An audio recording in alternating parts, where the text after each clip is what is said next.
All right. I see myself there. Okay. Record to the cloud. You're on. Aloha and welcome to Wisdom Dialogue. I see myself there. Okay. Oh, that's Record great. to the cloud. You're on. That was me. Stereo. Anyways, I'm coming to you from the Love Room on the beautiful big island of Hawaii. Yay. Joining me today is Bob as my panelist, Bob Shine. Thank you, Bob. Thank you. Aloha. So Bob and I, and in Wisdom Dialogues in person yesterday, we've been talking about the real world, and usually the way it comes to me is this is what it's not, this is what it's not, this is what it's not, all these different things you see in the material world, such as separation, as if you can't communicate unless you get like a phone or your bodies are close, or I don't know, a can, whatever it is people use to communicate. That's not necessary. And then there's not anything like having to do anything. That's another thing. There's no having or needing to do anything. There's no having or needing to do anything here, really. But there's a sense of it, right? We get a sense of it. I need to, I have to, stuff like that. You're not trapped. You're not trapped. It's not like you're trapped in this world. You come to this world and manifest yourself in this world as a matter of choice, and is chosen over and over and over again. So one choice that comes to mind that you could make is when you perceive that you have or need to do anything, just in recognizing that that thought is one thought that upholds this illusion that you have or need to do anything. You're getting a sense that you have or need to do something. It's a sense, it's from a body sense. So you're getting that sense. Doesn't mean that it's true. You're getting a sense. It's a mental interpretation. It's a mental interpretation made through the idea that you separated yourself from reality. So now you got some shit to do. Isn't that fun? I mean, it makes everything so much more fun because you realize you're just apparently doing things just as a matter of course. Like this thing is playing out. This thing is playing out like a movie. You don't really have or need to do anything, but you're being made to, in the dream, do things and get the sense that you have or need to do things. And you're getting the sense that other people should be doing things if they're not doing things. And if they're doing things that are bothering you, you're getting the sense that they should stop doing those things. See that? So every time you get a sense like that, you can just watch it and smile in the knowing that, or even the hoping that. See, that's the thing. There's people aren't even hoping for that. The hoping that you're mistaken. Okay? Before you know, you just hope you're mistaken.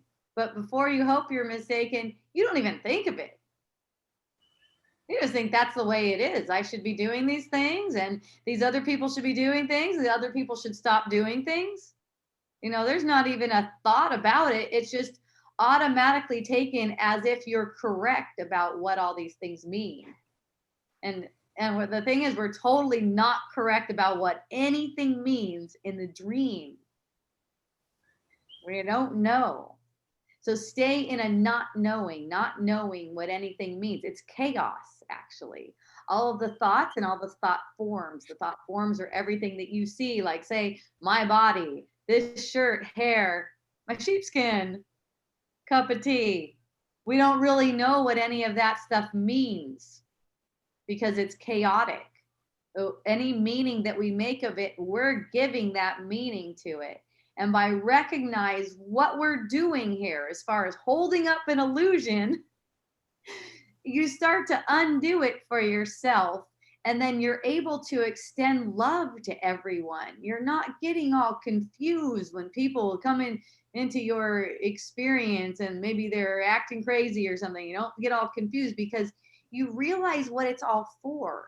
When you recognize you don't know what the meaning is of anything because it's all chaotic, you can realize that what everything is for and use everything, including your own appearance of a physical body, including that, for undoing the guilty self concept, which is basically extending love and joy. So it's using these perceptions for that only, not having other uses for them. See, when we think we know what things mean in the illusion, then we come up with these different uses for them that totally defy the reason that we made them in the first place. You know, we're only projecting this world to undo the illusion. It's just that we have gotten lost in the projection to the point where we think we are in the projection. As in, I'm in this body over here and you're in that body over there. It seems so, but there aren't any separate bodies. There's one being, one life, and we share one body. There's a body sense. There's a unique body sense. And you can say each one of us, each aspect of the awareness, each extension of the creator, you could say, we're all one, but we're each individually experiencing a different set of concepts that make up an energy body. The body is more like an energy body, and the physical, the manifest that you see is one body. And the body that you see is totally projected from your body's energy field. That includes everyone and all of the things. It's one thing. That's one thing. The body doesn't feel any pain. That's another thing. The body doesn't feel anything, actually. The mind has allowed the body to make an appearance. You can say the mind projects a body and then projects feelings for that body. The body and the feelings are projected from the same mind. Same mind that projects the body also projects feelings for the body. And then through the ego's guidance, that same mind is taking that pain or pleasure or whatever it is in the body to be coming from the body. You know, and it looks so real. I mean, you could take a hammer and you can like smash your hand and then all of a sudden there's pain. It really looks like, you know, that hammer smashing the hand caused the pain. It didn't, though, because it's not possible. If you look at it logically, reasonably, you reasonably look at it as it's being projected from the mind, even the act of hitting the hand with a hammer is projected by the mind. And that's to trick you. It's like a trick. It's to trick you into believing that something caused that pain in your hand. But nothing causes any feeling that you feel in the body at all. You don't even feel in the body, let's say. That also makes an illusion. Think of the body really as like a projection. You know, take that projection thing literally.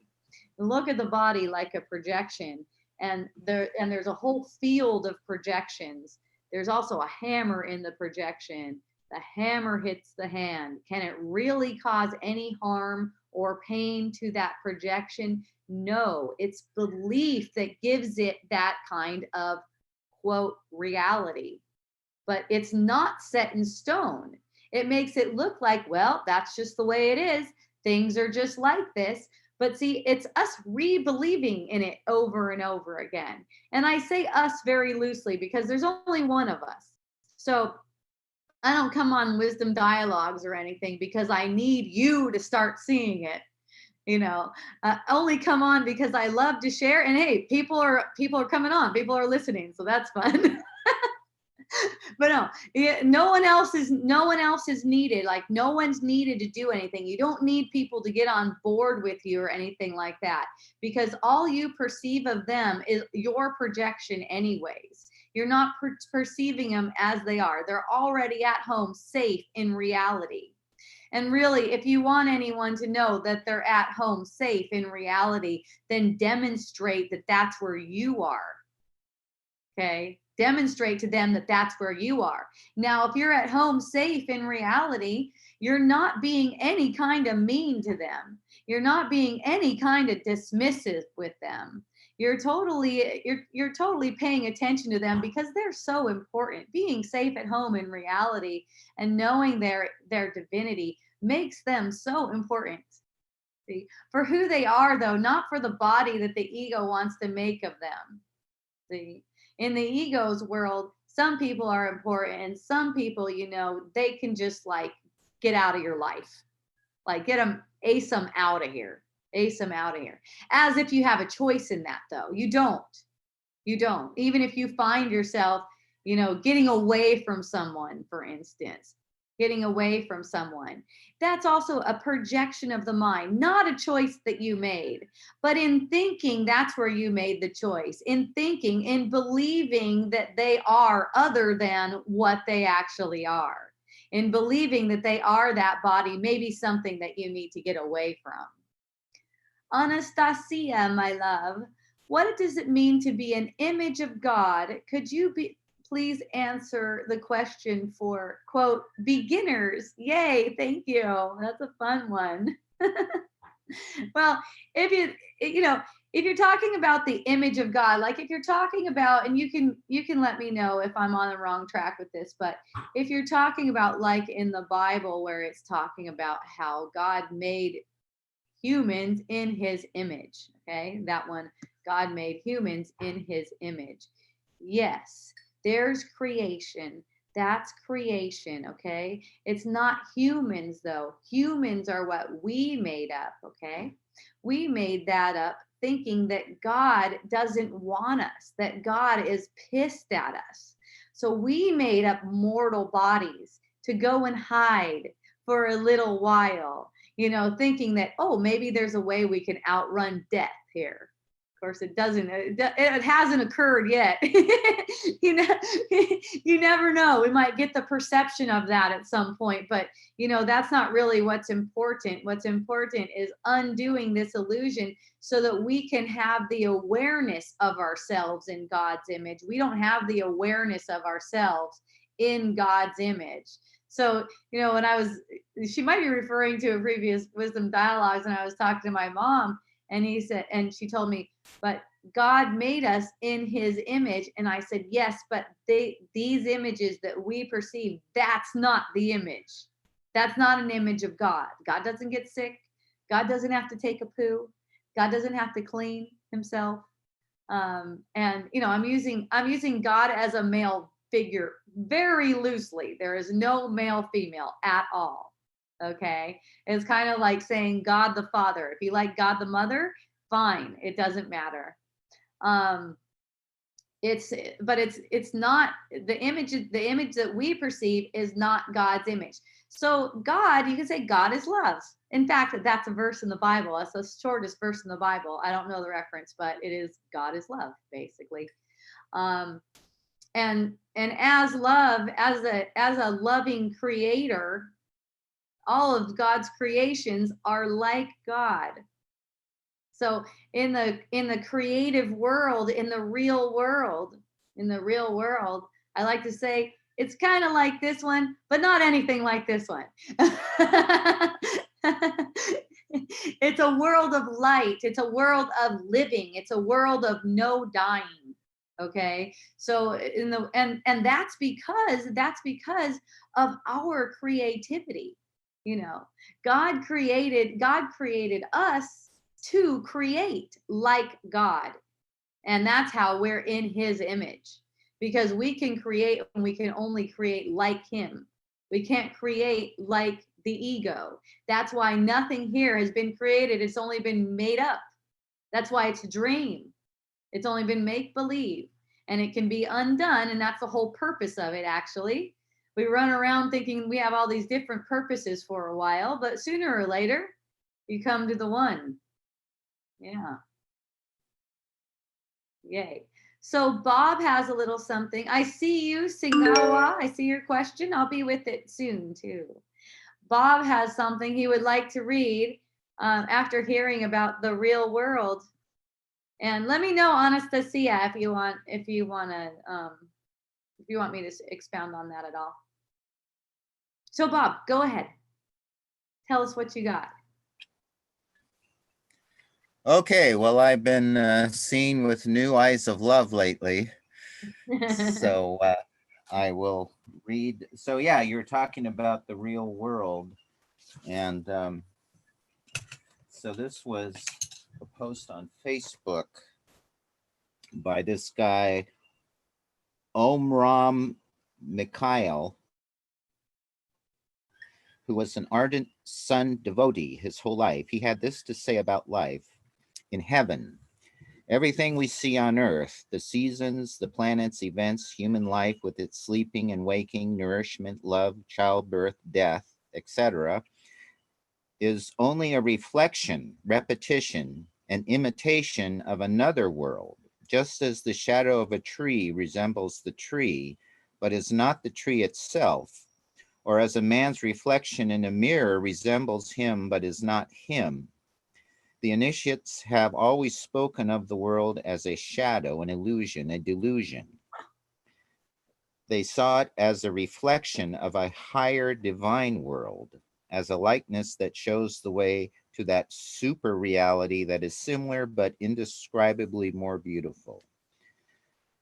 Now you understand why I said that the sun, typifying heaven, is the symbol of the world of the gods.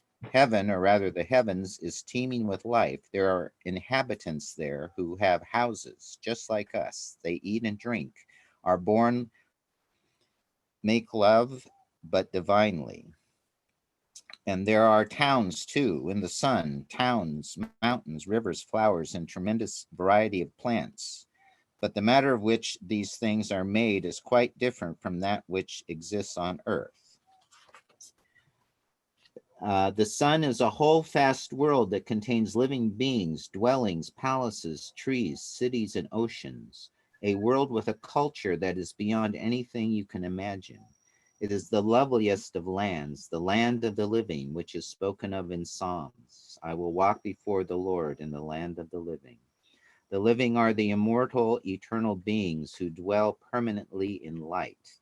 The sun is their abode. They send us their light. The sun is the most marvelous of worlds, peopled with angels, archangels, divinities who go to and fro to work in each of the planets and help the creatures who inhabit them before returning once more to the sun. Every ray of sunlight that reaches us is imparted with three qualities, with movement, light, and warmth. Movement corresponds to the Father's will. The light embodies the mother's wisdom, and the warmth is the expression of love, the child. Will, wisdom, love is the true divine Trinity.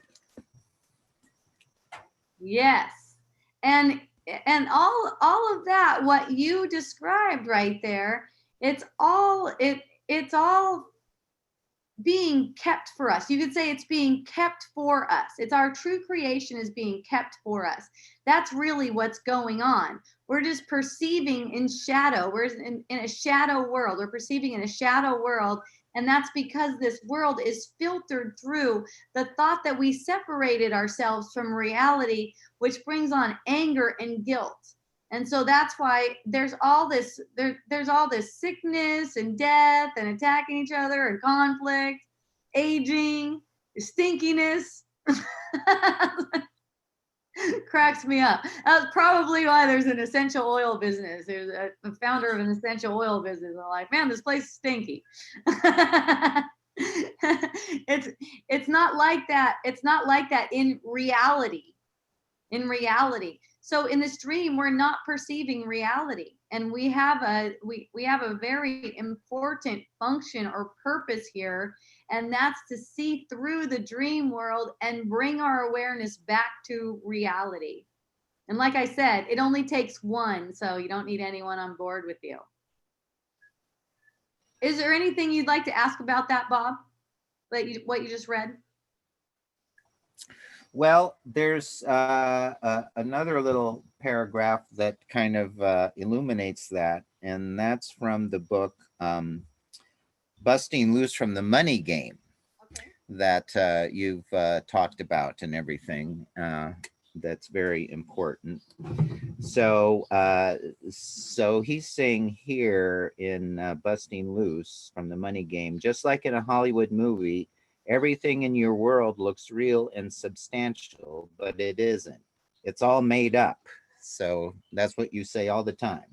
Everything you perceive with your five senses is an illusion. All props and special effects designed to create an alternative reality that allows you to play the human game, and your own special effects extend the illusion to an incredible degree, too. When I take you behind the scenes to show you how total immersion movies are made in the human game amusement park, you'll be amazed by the complexity, time, energy, and effort that's involved. It must be that way. The illusions created to support the playing of the human game must be absolutely convincing, or the human game would end abruptly, the equivalent of you walking out of the theater during a boring or poorly crafted movie. As you'll see, the special effects required to make the money game appear real would put every special effects and animation studio in Hollywood to shame. Now, here's the really interesting part. When you're in a movie theater, you're just watching a movie. You may get very involved with the story and closely identify with the characters, but you still know you're you. You still know you're sitting in a theater watching. You still know it's not real. You still know the action is taking place outside you. In short, there's a distance between you and the events taking place in the movie. When playing the human game, however, you don't just watch, you totally immerse yourself in the storyline. Imagine sitting in a theater, seeing a movie scene start to play on the screen, stepping through the screen into the scene, forgetting who you really are and actually becoming one of the characters for a while, actually believing you're that character and everyone and everything else in the movie is real. That's what I mean by total immersion and what happens when you play the human game. Yeah. And it is just gonna all of a sudden disappear. All of a sudden. They won't be expecting it at all. It's just like boom, gone. It doesn't need to finish playing out. Yeah.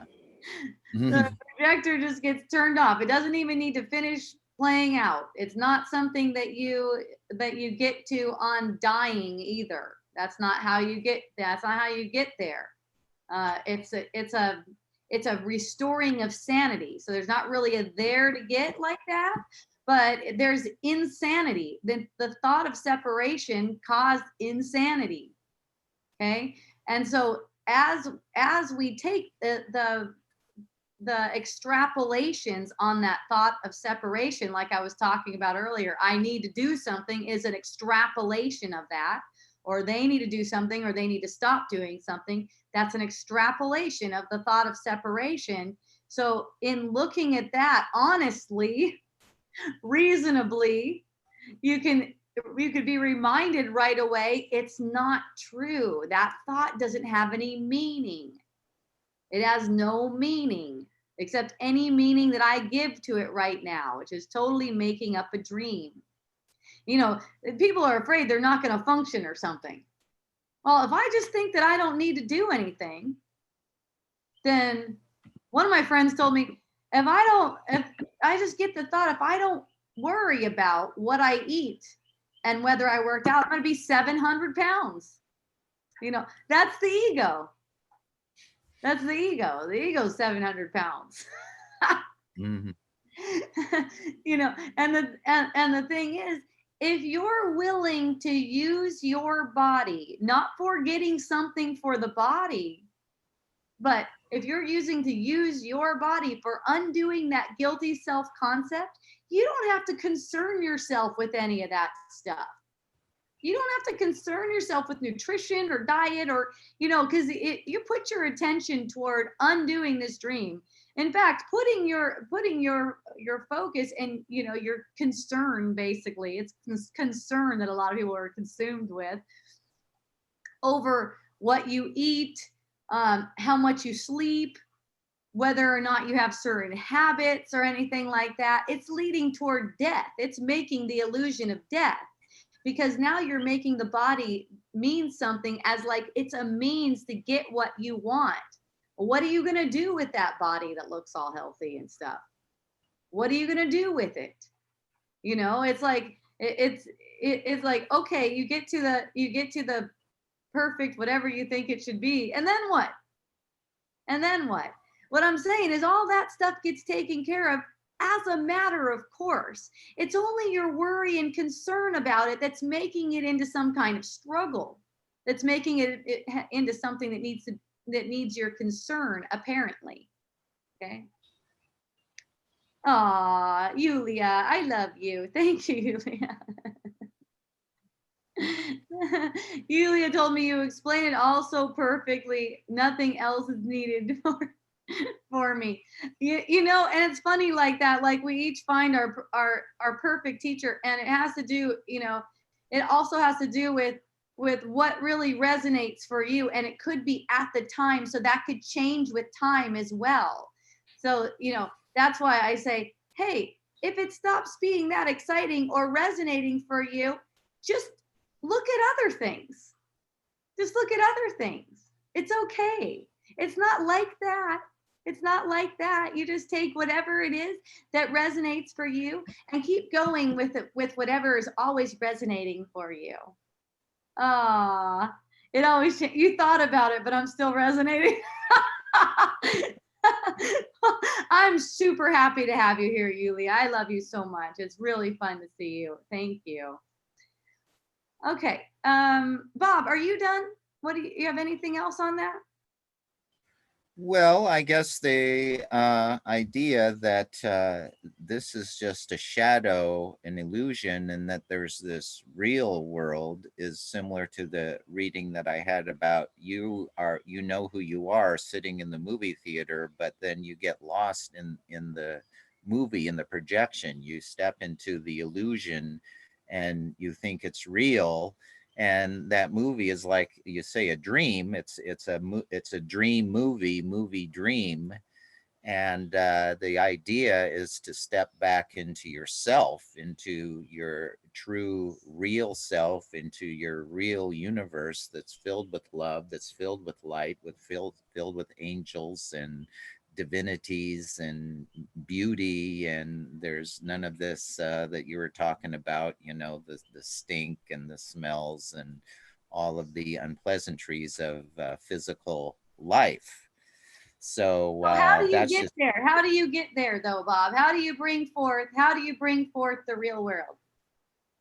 well, I guess you close your eyes for one thing. You just close your eyes to this world and kind of point your eyes inward and Okay. go within.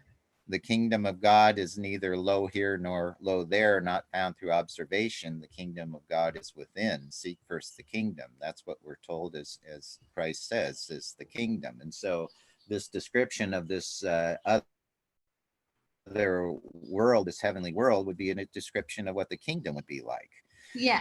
Sitting in reality instead of getting stuck in the dream movie on the screen, and you become some character in some drama. Yeah. So it has to do with keeping your attention inside. You keep turning your attention back inside.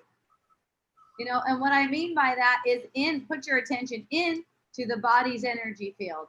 For me, it's putting the attention into the body's energy field and denying truth to the illusion thoughts that uphold the illusion.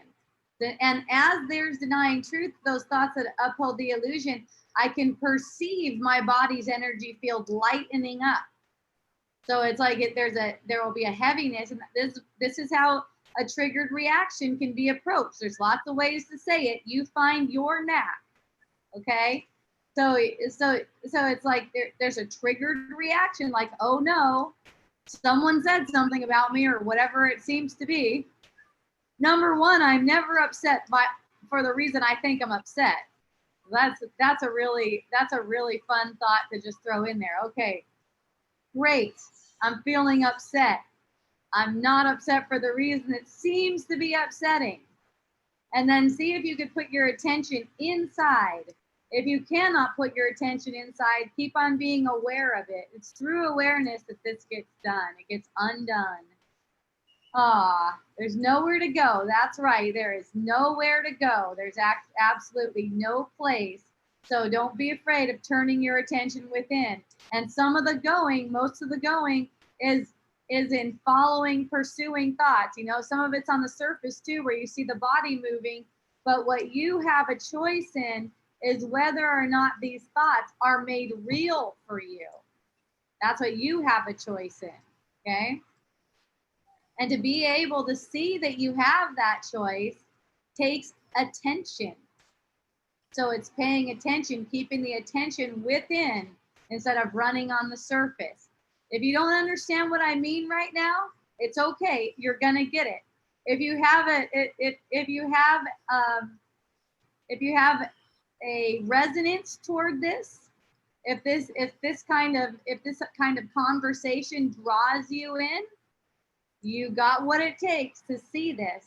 It might be going over a period of time. Hey, it might not. For most people, it does go over a period of time through practice, but you never know. Have fun with it. Yay. Okay, so I'm moving on. I have a question from Singawa. What a fun name. It's fun to say that. I don't even know if I'm saying it right, but it's all right. That's a neat name. I haven't seen that one before. Okay, greetings. A little while ago, you spoke to the connection that forms between two through the trajectory of thought. And that when we form this bond, we have the choice between projection and communication. Can you speak to this more? If the other that we perceive and therefore create in the dream as separate to ourselves are themselves a projection of our minds, where does projection end and communication begin in our relationships with each other? Oh, this is fun. Thank you, Singawa. Okay, so basically you could say that we've formed a bond anytime you are in what seems to be any kind of communication, even if it's like the ego kind of projecting whatever. If their bodies are in proximity with yours, if you're in a contract with them and so you're communicating with them that way, or maybe you're not even communicating with voice or anything like that, you know about them. Let's say Donald Trump, pretty much everyone knows who he is, right? Okay, so in that case, you are forming this kind of physical or human bond with him every time he crosses your mind, okay? That gives you the responsibility for healing him, as in this image of him that you made, because we're not seeing each other clearly. So it's like anyone who dances through my projection, perception, illusion, that's for me. It's actually it's an image of myself. It's an image that I made of myself, and it's for healing. So, and it's like they're asking, it's like Donald Trump is asking everyone, you know, he's in the consciousness of so many people's awareness, you know, it's in their consciousness. He's asking, hey, can I have your blessing? And you know what? He's asking that for you. It's your own call for love. And that applies to anyone that dances through your awareness. You're building this kind of bond with them that's for healing. And as long as you're using it for healing, you're seeing them more and more clearly. In turn, you're seeing yourself more and more clearly, because that's the way it goes. You know, it's like with someone like Donald Trump, he's got any president, he's got like part of the people that just like can't stand him. They hate him. Who knows what part or percentage, it doesn't matter. And then another part that's like, oh, he's great. Another part that's just kind of like, whatever. Those ones that get the most emotionally charged about him, good or bad, either way, you know, that's showing you that you really have something. You've given him something to bring back to you. There's no emotional charge or anything, then you don't have anything going on like that. But the emotional charge will show you. And, you know, if you're not sure, what is an emotional charge? Disappointment is one. Okay. Dependency, some kind of dependency, hopefulness, that he'll do things the way you think he should. Doubt he might not do things the way you think he should. These are all self-reflections. They're all self-reflections. So what everyone's giving you is a self-reflection. You're building that kind of human bond with them whenever you perceive them in separation, in the illusion of separation.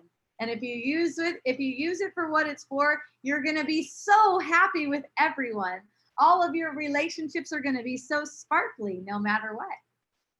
No matter what. Even if they're coming up to you telling you that you are the worst person ever, you know, you can be in joy about that, because what they're bringing you is a message for your own healing. The message for your own healing. You know, you might get your feelings hurt or something when someone comes and tells you, I'm going to teach you a lesson. I'm going to teach you a lesson. For me, it's like, oh, good. I'm ready. I may not get the lesson in the way they think I should be getting a lesson, but I'm definitely getting a lesson. And anytime there's any kind of an emotional charge, if someone's showing me an emotional charge, same. It's not like I'm gonna sit there all stoic and pretend like that emotional charge is somewhere over there, because actually that emotional charge that arises within my perception is projected from my body's energy field. Even if I don't feel it, it's projected from my body's energy field. In fact, if I don't feel it, I'm blind. And that's the way a lot of people go about it. You know, Course in Miracles people, before they see through, Course in Miracles people, non-duality, Advaita people go about it like, oh, well, you're just having that like emotional thing over there. And, I'm still like, yeah, like this. It's like, well, that's actually, like I was talking about earlier, there's only one body and it's all projected from your body's energy field. In the dream, that's how it's like. Okay, that's not how it is in reality. In reality, there's only love, so it's not called emotion. In the illusion, we have two. We have love and fear. So then those are emotions, and all those other feelings in between, they either speak to love or fear. But in reality, there's only love. There's not any kind of feeling contrast like that. And no, you do not need feeling contrast. You do not need that except in dreaming. And the reason you need it in dreaming is that so that you can know and you can perceive when you're defiling yourself. In reality, you don't defile yourself, so you don't need the contrasting feelings. And for those of you who think that makes it more fun to have contrasting feelings, you don't have any clue what reality is, okay?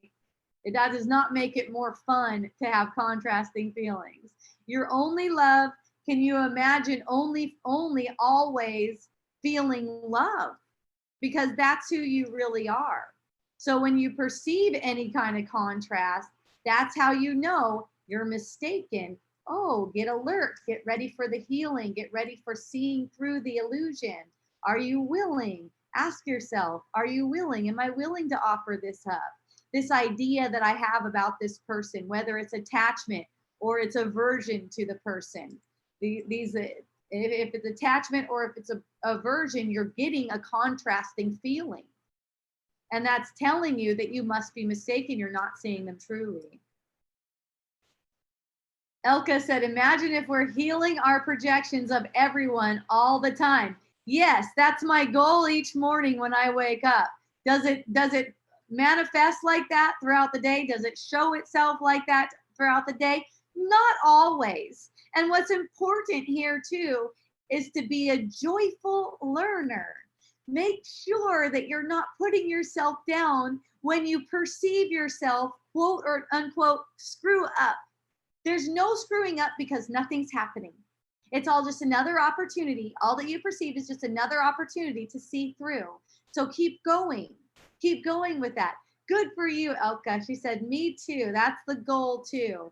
And you see all these other goals coming up throughout the day and in our relating with one another, where we're forgetful about that. Even if we woke up and made that goal in the morning, we become forgetful about that.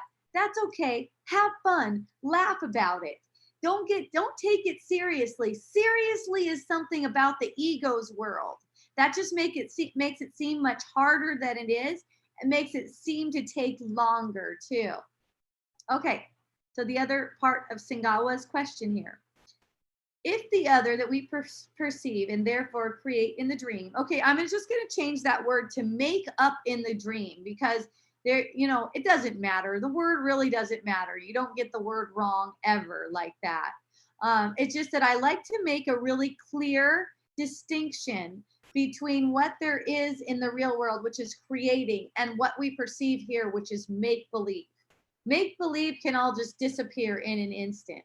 What's created, that lasts forever, and it's totally protected no matter what seems to occur here, okay? So if the other that we perceive and therefore make up in the dream as separate to ourselves are themselves a projection of our minds, where does projection end and communication begin? That's where you see through the illusion. Communication is basically extending love. So when you're not in attachment and aversion to a person, which are really the same thing, when you're not in either of those with them, you're communicating. That's all there is to it. When you're not believing a thought, here, let me give you an example. Someone came to me recently this weekend and said, you know what? I think the way that you're, well, they were speaking in the third person, they were speaking for someone else, but here, let me put it to you this way. I think the way that you act like you like me is fake. I think the way that you act like you like me is fake. And it's like, oh yeah, the thought did occur to me that I didn't like you, but I just smiled at it. It doesn't really mean anything to me. And the only reason a thought occurs to me that I don't like a person, is because there's a sense of not liking myself. And the only reason that occurs to me is so that I can see it. Okay? It just occurs to me so that I could see it. So it's like, oh, I know what that means. I don't have to pursue it. It could be that I was sleepy, and most likely is that I was sleepy about it for someone to have that perception of me. I was sleepy about it and let it play out a little bit, as in sleepily believing that I actually didn't like the person. See, these thoughts occur to us all the time, all day long. And it's like, oh yeah, that thought occurred to me. That thought did occur to me, but I don't believe it. In addition to it being a projection of not liking yourself, in addition to that, in order for them to have that perception, they also are holding on to an idea about themselves. So in letting that thought pass, as soon as you recognize that, it doesn't matter if you've been sleepily drawn into it and really believing that you don't like the person, kind of like pursuing the thought. These are sleepily pursuing thoughts. It happens a lot of times because there's just this forgetfulness to stay aware, to stay alert. It doesn't mean that you actually don't like the person. You're actually not capable of not liking a person. So it's just like, thank you for bringing that to my attention. I'm sure what you perceived is a reflection of how I secretly don't like myself. And I don't believe it has anything to do with you. That's all. That's extending love.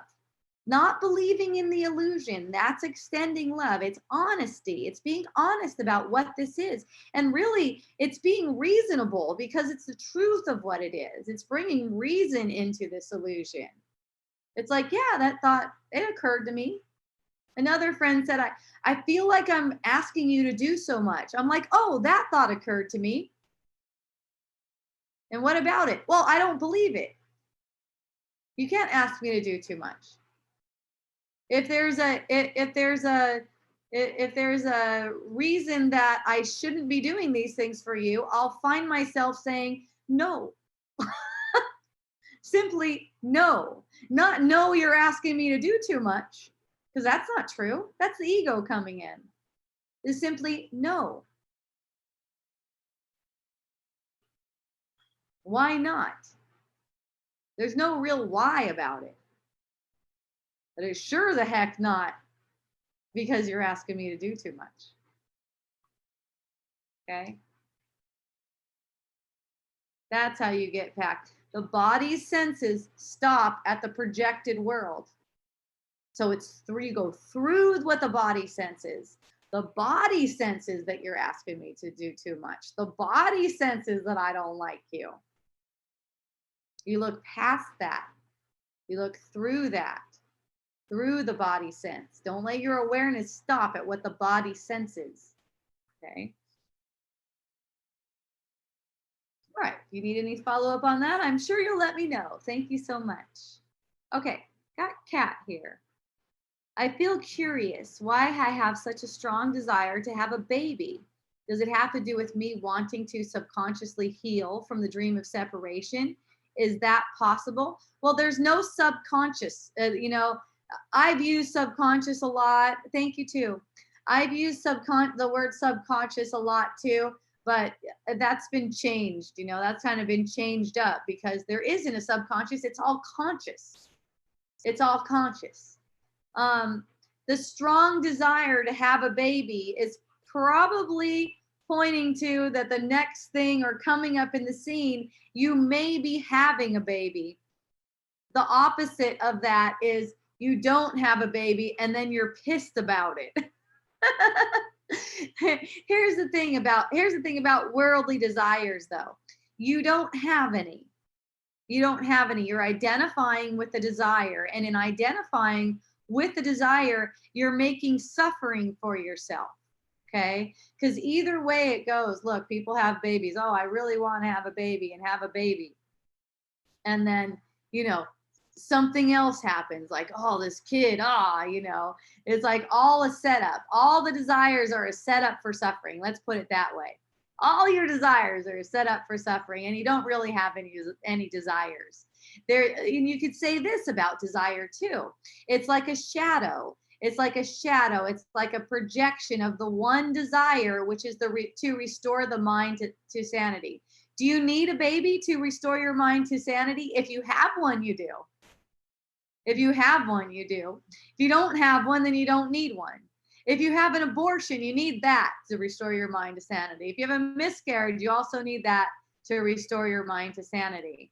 But having a strong desire to have a baby is just completely meaningless. And I would encourage you to look at that as meaningless, because if you don't, what you're doing is feeding the idea that desires of this world are really meaningful. And the more you feed desires of this world, the more you set yourself up for suffering and confusion. Okay. So it's like, it has to do with, he said, does it have to do with me subconsciously wanting to heal from the dream of separation? It has to do that the ego is trying to be your guide on this one, just a desire for anything of this world. There is one desire that's one true desire, and that's to restore your mind to sanity. You don't need anything of this world to restore your mind to sanity. And anything that you think you want, ask to see through it. Just ask to see through it. It doesn't matter what it is. Just ask that you see through it. Because if you don't see through it, well, you will eventually. But while you don't see through it, it's making more illusions. It's extending time, making more suffering, and setting more death up. Okay. We certainly don't need more bodies to see through the illusion of separate bodies, but it's not going to hurt anything either because it's not happening. Okay. So it's just really neither here nor there. It's not relevant. It's not relevant to anything. Whatever it is, just let it transpire and watch your reactions to everything. Watch desire, especially because it's set up. It's an ego setup. That kind of desire is an ego desire. The only desire you have is for God. The only desire you have that's synonymous with extending love, restoring the mind to sanity. That's your true desire. That's why You know, I was talking about my goal in the morning is to be healing with everyone and everything. And, you know, I go back to my goal several times throughout the day and affirm again and again that that's the only desire. During the day when I find myself at work, you know, maybe I'm working on my website, or maybe I'm working on a yoga app, or maybe I'm doing an essential oil blend. It may appear to me that I'm being driven by a desire to get something in the world, but it's a matter of keeping on reminding myself what it's for, so I could use even that ego desire, even that appearance of an ego desire, for healing, not making it wrong, but also not identifying it as if it's the thing that I desire. Okay, there's an ego desire, no problem, it's not a problem. Okay, I just know what it is, that's all.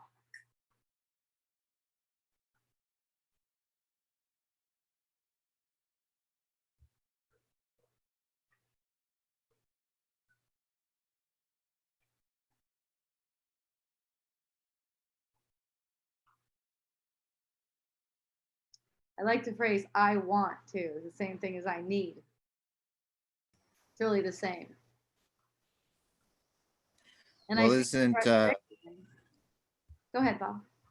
it isn't desire acknowledgement of a lack? I'm lacking something, and so that's why I desire something. So are you going to get your fill from that outside world that so you're desiring that object or that experience? Is that, you know, it's like eating junk food. It might satisfy you for a minute, but it's not going to nourish you. That's what goes back to looking within. Seek first the kingdom, and all these things shall be added unto you. This internal kingdom that we all share in common, of love, of unity, of oneness, of the same selfhood. Yeah, That's the and even if that's the sanity. right. And even if you eat what you consider to be the healthiest food in the world, any satisfaction is projected from the mind. You know, any satisfaction is that in that, or dissatisfaction, it's a projection. And that's why it's not going to do anything. You know, it's like there's a want and then there's a getting. There's a want or not getting, whatever, either way. Wanting, getting, wanting, not getting. And in that, it's all an opportunity for undoing. But there's that getting caught up in that, it's the wanting and the getting that becomes important for people. And then there's only projecting out of that. And then there's not healing happening. It cannot happen out of that while you're identifying with wanting. But notice the distinction, though, that's made here. You know, there's wanting and there's identifying with wanting. Wanting is not a problem at all. It's identifying that with wanting that makes that problematic thing, that illusion, that feeling of heaviness, that feeling of that you need to do something. You know, if you want things, you need to do things. If I want that, I need to do that. But since no one's wanting, all these wantings and apparent needings and everything can play out without your identifying with them. It's just in remembering that this is a projection. It's like a movie and it's already playing out on its own accord. There's nothing for you to do about it. So we're talking about all this wanting that we lack. Well, maybe that's actually what creates the physical body, because the physical body is always wanting. I'm always wanting food. I'm hungry. I'm always wanting air. I'm always wanting sex. I'm always wanting sleep.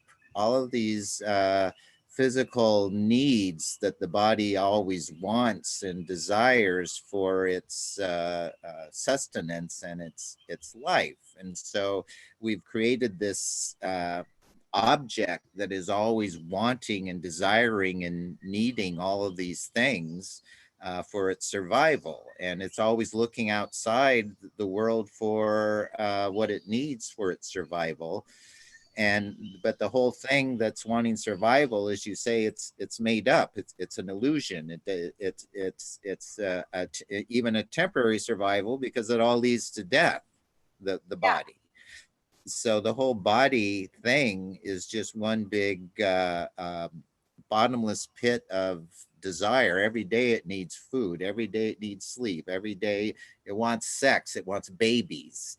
Apparently. Apparently, right? Yeah. Yeah, it doesn't need any of that stuff to be sustained. It doesn't really need any of those things to be sustained. That's how the illusion makes it look. That's how the ego makes it look to us in the illusion. But really, even when we take food or water, that's also projected. It's like a movie playing out. Can the mind project a body that doesn't need anything? Certainly. And that's what the real world is all about. It's a more like a creation. It's creative power to be able to project anything you want. And all of those things don't need anything. This kind of projection is like a shadow projection, because it seems like things need things, and we all need to do things, apparently. Even if you're a baby, you're like taking craps and stuff like that, and then someone has to change your diaper. Kat, I don't know if you have kids already, but yeah, that's the trip. Things get pretty stinky. No, I know her. She doesn't have kids. Oh, I think I know her too, if it's the same cat I'm thinking of. That's so fun. Yeah, so there's this idea that in death, that all of your life force leaves your body through your crown chakra, and that's how you die. And so it begins from the most base physical, your first the aspects of your body that need how should I put it? Well, like in the your base desire is sex, is to reproduce yourself. So we can live without sex. That's not a biological need. You can survive without sex or having babies. But then it goes up to digestion. So you can go for a long time without eating, and then it goes up to the lungs, that you can go for, people can hold their breath for a long time. And then it goes up to your heart, that then you can go for a certain amount of time without a heartbeat. And then it goes to the cerebral, that then when you're died, all these other functions have ceased. Then there's still a little bit of cerebral functioning. Then it all passes out your crown chakra. So your life force is removed from the sexual, digestive, pulmonary, coronary, and cerebral, and then goes out, and your life force is removed and extracted into the death realm or whatever. Okay, so that's all symbolic, but there's no chakras. Yeah, well, I'm talking about, actual organs of your body. There's none of those either. There's no organs either. It's right. It's not really true. That's part of the show. You could say that's part of the show. What people perceive of life force leaving the body and stuff like that, that's part of the show. There's no life force in a body. It's a projection. There's nothing in it. There's nothing to be in. There's nothing to be in, actually. It looks like it has boundaries even, and it doesn't. It's a projection. It's very convincing projection. That's all. I wouldn't pay a lot of attention to stuff like that. And I mean, unless it's just fun for you. But if you're interested in seeing through the illusion, let these kinds of things just be play toys. Let these kind of things just be like play toys. I mean, different people can see it different ways too.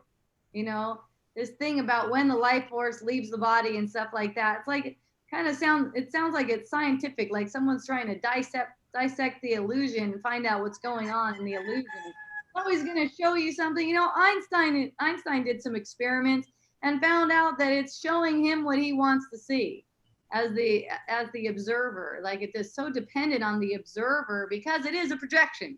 That's why. so there's no life force like that. You could say the mind is the life force, and it doesn't go into anybody. It doesn't go into anybody.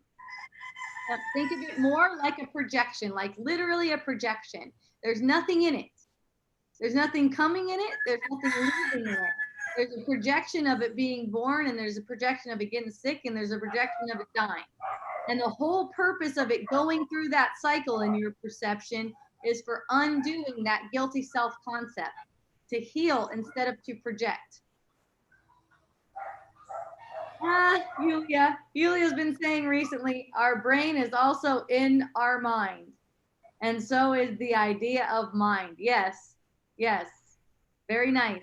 And each time you take a thing and it seems like it's something that's a reality to you, and you ask for another interpretation, you resolve this illusion a little bit more.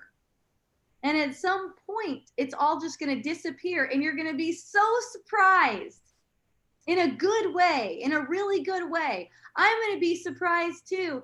Anyone who has been given any kind of visions of it that we share with you and stuff like that, we're all still going to be surprised, because from this perspective, we don't see the real world. We get glimpses of it.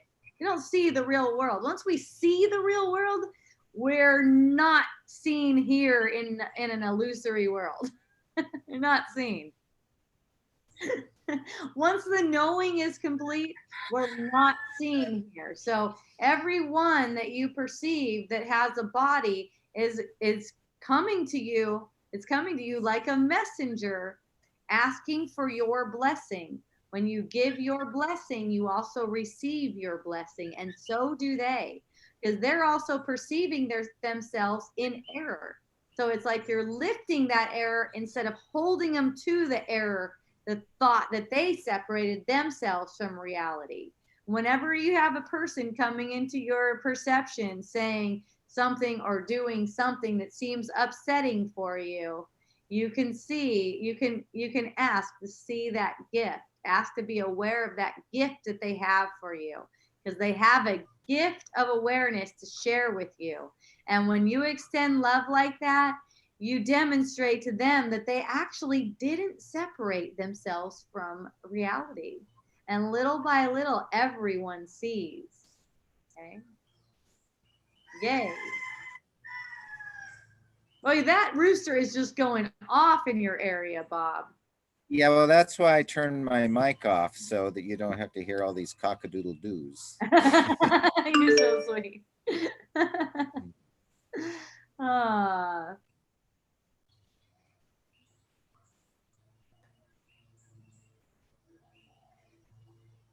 So it's basically just all a projection. That's like I was reading about the Total Immersion movie. It's just that's why you look within, because if you're looking within, you're not projecting without. You're looking within to the formless space of awareness, because then all you have looking within is just your awareness looking within, and there's nothing really in there. Yes, that's it. And you know, I'm encouraging you to take that real literally, that projection thing. Don't buy into any other concepts. You know, like I'll find myself having a yoga session, and the yoga session is called Journey Through the Chakras, right? First we're working on the base, and then we're working on, you know, all the way up to the top. And watching my mind in that, there's no problem with doing a chakra exercise, but watching my mind in that and recognizing that it is a projection. There are not any chakras. So you can watch the play as if, look, it looks as if I'm drinking this tea. It looks like as if I'm drinking the tea. But knowing that you're not really drinking the tea, you get the full experience of drinking the tea. You don't have to be lost in some thought thing about who knows what you're going to do tomorrow or anything like that. It's like, wow, it's like, this is amazing. I've made this up. Like I can drink tea, like there's a body, and this tea can actually go into the body, and then later on I'm going to pee. Isn't that funny?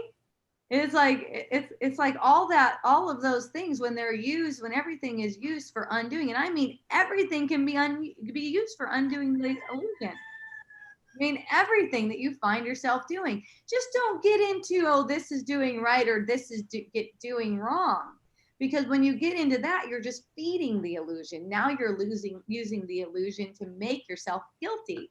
You don't want to do that. You love yourself way too much. Yeah, well, you withdraw power from anything external. There's, if you can see it, hear it, taste it, touch it, or smell it, it has no power. All power is within you. Nothing has a meaning or power other than what you give it. And the only power is love. Yes, and whatever you give a separate meaning to, you're giving power to. And whenever you recognize that thing doesn't have any meaning except the meaning you gave, it's like you're reclaiming that power from that thing. That's Nothing it. has the power to make you upset. Yes, that's how that busting loose from the money game guy said it. I remember that. So speaking of that, the idea that you need a certain amount of money, to do anything is also a really big one for people. Whatever amount of money that you perceive is projected in exactly the way it needs to be projected for this healing. It doesn't mean that you can't find yourself going after money. I mean, I've got a business plan right now, and it's being shown to a bunch of billionaires to see if they want to fund my yoga app. Okay? It's just that whether or not that funding comes through doesn't make a difference. Does not make a difference.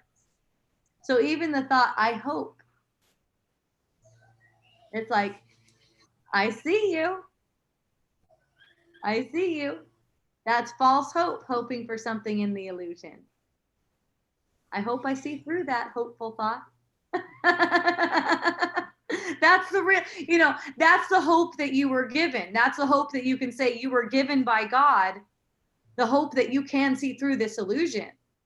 But any hope for anything in the illusion is just making more illusions. So you don't need to identify with anything like that. But this idea, and that's where that book, Busting Loose from the Money Game, if it resonates for you, yeah, go ahead and read it. It's really fun. It seems to be about money, but really it's about a lot more than that, And in his case, in his scenario, he's getting all this money. So, I'm going to give you a caveat about that. Don't worry about getting a bunch of money. If you start worrying and concern yourself about getting a bunch of money, or if you do find yourself getting a bunch of money and getting attached to it, that's also playing into the illusion. The amount of money, it really doesn't matter. It really doesn't matter. And, I also have friends who have read the book and tried it, and they haven't seen the same kind of results. It's not about getting results in the illusion. It's about using the illusion to undo. You'll always have enough for using the illusion to undo the illusion, recognizing what it's for. Now, my mom told me the other day, well, I disagree with that we shouldn't be asking for things and wanting things in the illusion, because, God wants us to have what we want. And it's like, okay, yeah, God wants us to have what he wants. I'm bringing this up because I know this is a common thing for people. It's like, oh, thank you for bringing that to my attention, and it's really common for people to think, well, God wants me to have what I want. Yes, it's true. It's only God knows what you really want, and you don't. That's the thing. And that's the kingdom of God. Seek That's first right. the kingdom. things shall be added unto you. That's Jesus. God talks over and over again. But Yes. the idea of praying for what you want isn't so much P-R-A-Y, it's P-R-E-Y. You're praying on God to, it's like, is God stupid? Is God withholding from you? God doesn't know what you need. God is kind of stingy and is waiting for you to beg for what you need. You Yeah. know, it's like you're making God into some stupid idiot that is withholding and stingy and you know, needs you to inform him about what you need. And it's You know, so innocent. It's so innocent. There's really nothing wrong with it too, because God can't understand that kind of prayer.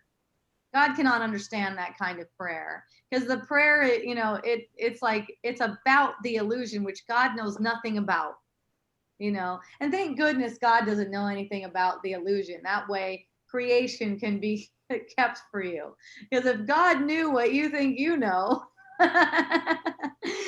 you just have to be killed and that's it. God doesn't see you like that. Okay. It's all well, really innocent. All these prayers, it's not like you're bad or anything. If you find yourself wishing or hoping or asking God for anything like that, all of that stuff gets reinterpreted anyways. And it all leads to this knowing, this understanding, and to the true desire, the one true desire, which is to see reality, to see all the way through this illusion. And the thing is, you would rather have that than all the money in the world. Even though it might not seem like that right now, you would really rather have the dissolution of this illusion than anything else that you think you want. It's just listening to God that says, "Son, thou art ever with me, and all that I have is thine." Yes. And money has nothing to do with abundance. It really has nothing to do with abundance. It's a make-believe abundance. It's total make-believe abundance. It's so funny. Like you have like these pieces of paper, little metal discs, and numbers on computer screens that qualify as abundance. It's silly. And it's like a bunch of people just got together and agreed this is abundance. And it's all based on abundance. Debt. What's that? It's all that abundance is based on lack, on debt. It's all lack. It's a representation of lack. Yeah. It's a representation of lack. But let's be careful with it too, and not try to demonize money as such, or the people who use money in a way that we deem to be the wrong way to use it, because that's also making it real. Okay, so we don't want to make it real. We're not into making the money real, but in seeing through the illusion of money as it's been presented as if it's abundance. All abundance is love. All abundance is love, and that's all that's needed. All you need is love, just like that Beatles song. And that's what we're sharing here. This is the abundance of love, that we are partaking of this, and we don't need to buy it. We don't need money.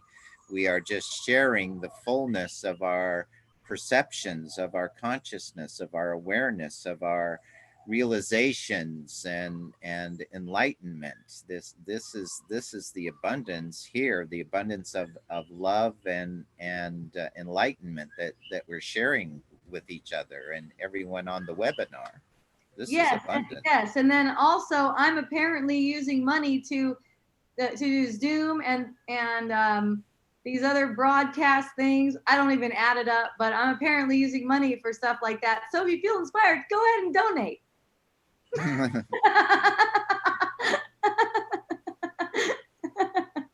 Yeah, well, it does cost money. Yeah, you do need to come up with the money to pay for all that's not really true though. That's not really true though. It looks like that. It looks like that. And it's not even really true that I pay any money. It's not really true that I pay any money. When you give me a donation, it's not really true that you give me a donation. And you don't have a choice in it. And I don't have a choice in this either. Okay? So that's how you look at it as it is. Not as it is presented to you in the illusion. No one really pays anything. No one really has anything.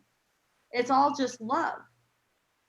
You know, even when I ask for, hey, if you'd like to make a donation, that would be great. It's helpful. It's like there's no choice in that. That's just coming out. It's behind that, behind everything, what's observing it. What are you making of it? Do you really think you need money? Do you really think you need money? I don't know. It looked like I needed money to get my clips, my little clips that I was getting, and to get, different posts and stuff like that. And now all of a sudden, someone's doing it, apparently. Either way, it's the same. There's no real money being exchanged or no money being exchanged. It's just for communication. It's all for communication, whatever it looks like. There seems to be this sticky thing about money where, if you go, oh, can I have some water? And of course, here in Hawaii, it rains all the time. So there seems to be no shortage of water anywhere. It's like, yeah, of course, you can have some water. It's just like that. It's just an illusion. It's not anything special, let's say. The money, it isn't anything special.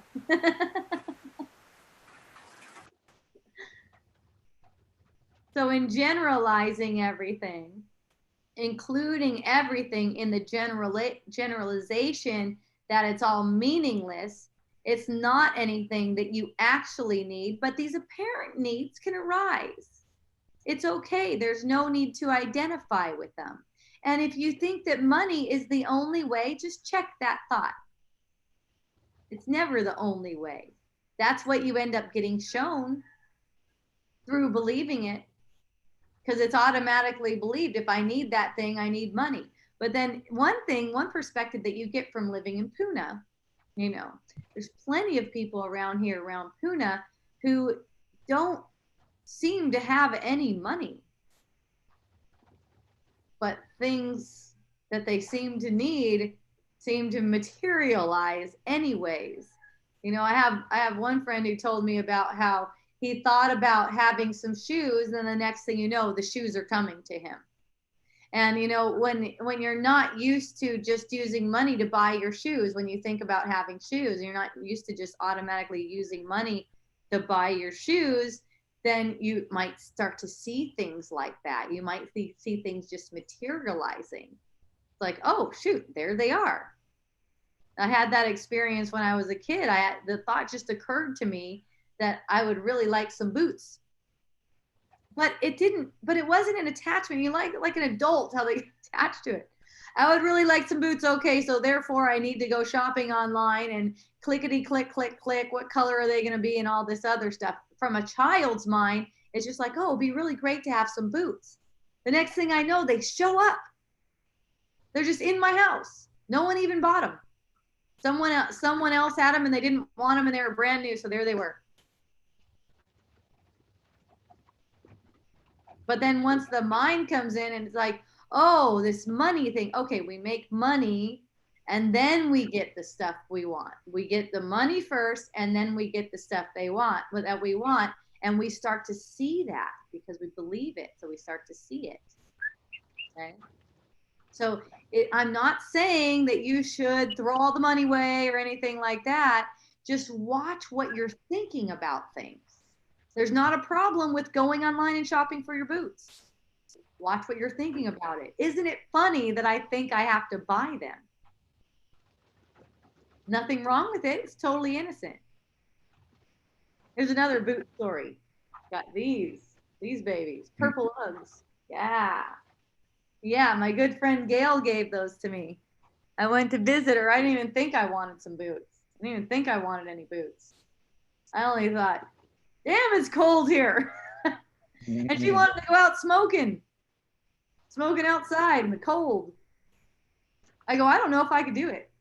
I don't know if I'm going to be able to go outside. I think I need to stay in here. My feet are freezing. So then I got these Ugg boots, stayed with her for a couple days, pretty much wore them the whole time. And she's like, they're yours, babe. That's another, you don't know. That's the thing. The even in the illusion, there could be all these different variables playing out if you didn't narrow it down to, oh, I can't get those because I can't afford it. I don't have the money. Hey, Hope, would you like to go flying around the world? Yeah, that sounds fun. Notice the mind likes to go immediately to money. Can I afford that?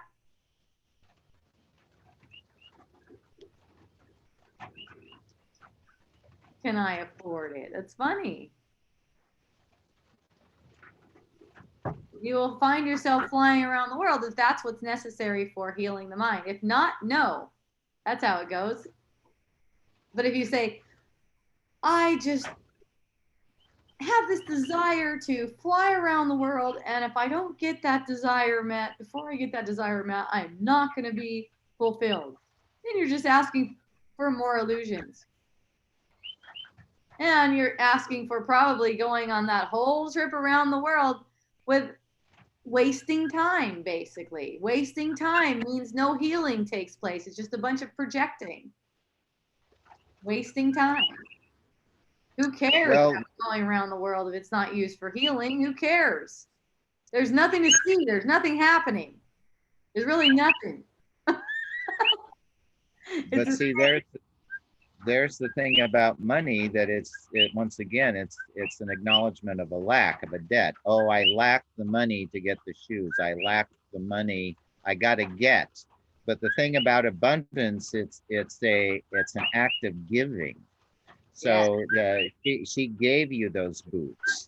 Anastasia is giving you the wisdom dialogues on Instagram.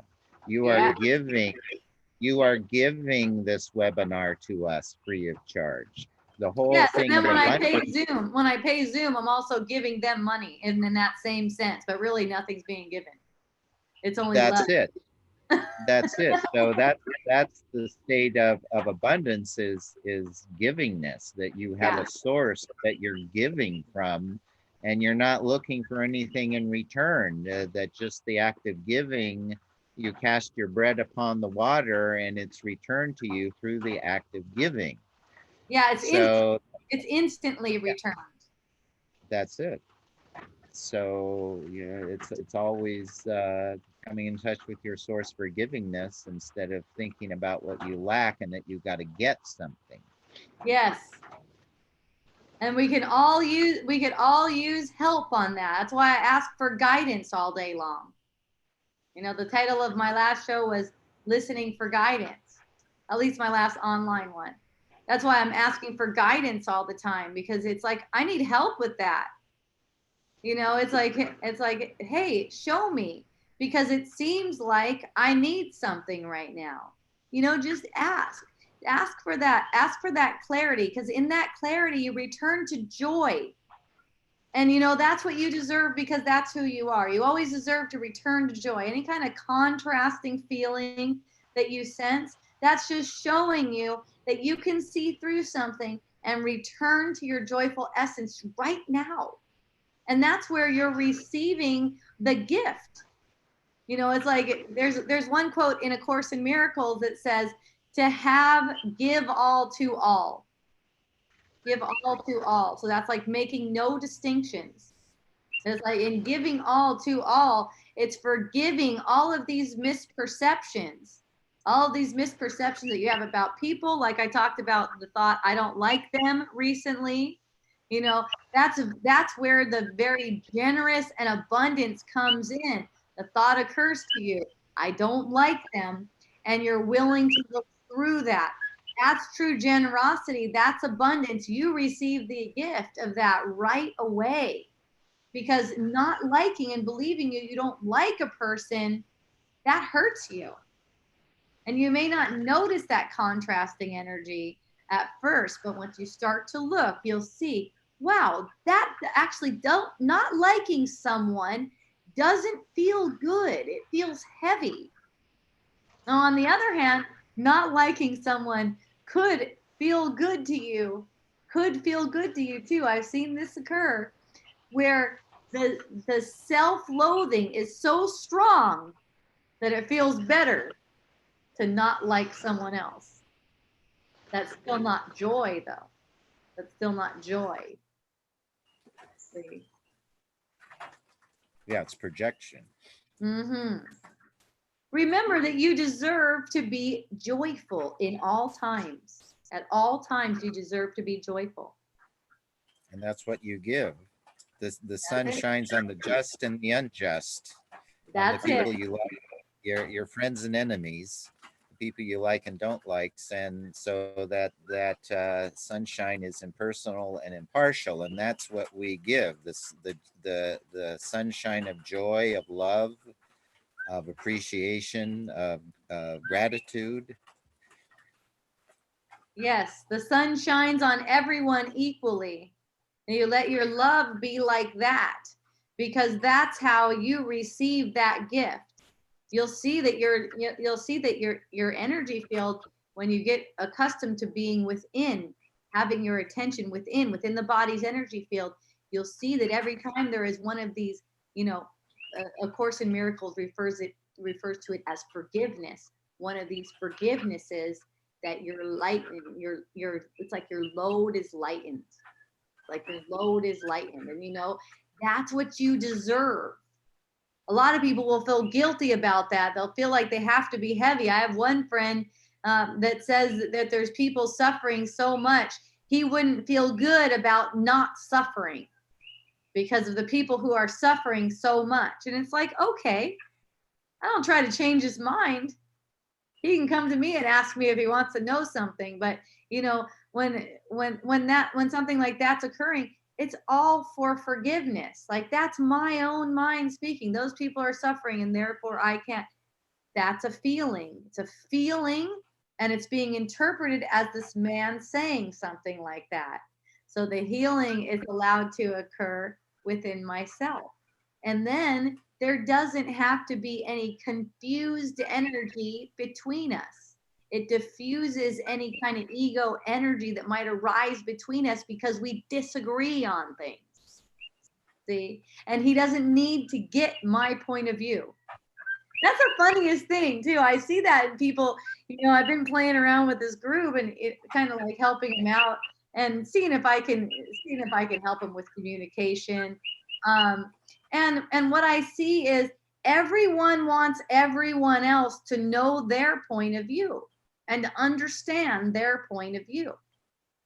And then when they see the other person's point of view, they're like, oh, that point of view is so out there. That's just so out there. How come you can't see it my way? How come you can't just see it my way? And there's all this frustration around that. It's like, you go first. You have to go first. That's why. You have to go first. You have to be willing to see it their way and not argue with it. And don't worry if they see it your way. Someone not seeing something my way is a gift. Let's put it that way. That's a gift. I'm happy about that. Someone coming up to me and telling me that I've done it wrong and I've messed them up or anything like that. I feel them and I'm happy about it. I'm happy that they're coming to me. I'm not happy that they're feeling sad. I'm not happy because they think that I messed them up or something like that. I'm happy that they're coming to me. I'm happy that they're telling me that, because that's useful for healing. How all that stuff gets ironed out, I don't know. It's going to be a surprise for me too. This is so exciting. No one can get it wrong. I love showing people that they can't get it wrong. How did I get it wrong? You didn't. Just drop that whole idea right there. You didn't get it wrong. At least nothing on the surface.